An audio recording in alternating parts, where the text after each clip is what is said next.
Hey everybody, I'm Dan McClellan. I'm a scholar of the Bible and religion, and the Bible is not a single text, and it is not univocal. It does not speak from one single unified and consistent perspective, and with one single unified and consistent voice.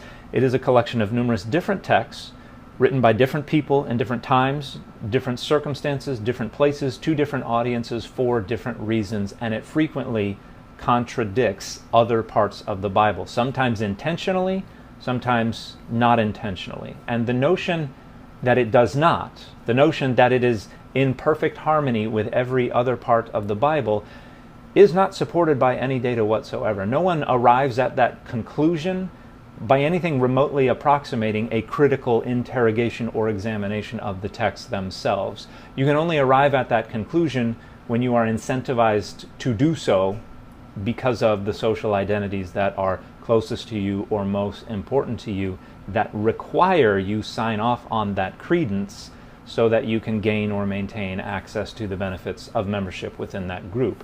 It is a bit of costly signaling, which is why you will see on social media people just out of nowhere saying, "I believe the Bible never contradicts itself. Do you?"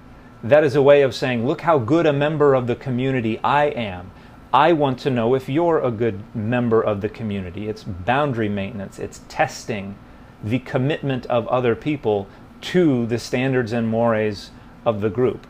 That is where the dogma of univocality comes from. That is the function of the dogma of univocality. But the dogma of univocality is not supported by any data whatsoever, which is why when you press these folks on the idea of univocality, they will do one of two things. Either they will address contradictions by ginning up an infinite number of scenarios that are not in evidence that allow them to argue that it is not physically, logically, or humanly impossible for two dots to be connected.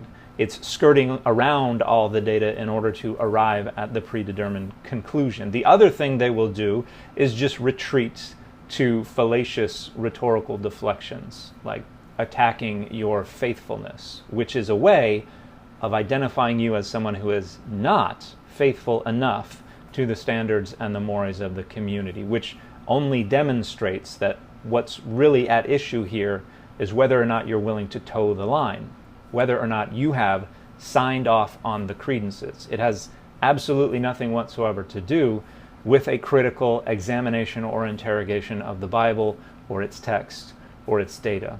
Once again, the dogma of univocality is something you choose to accept because it is necessary to gain or maintain access to the benefits of membership in a community.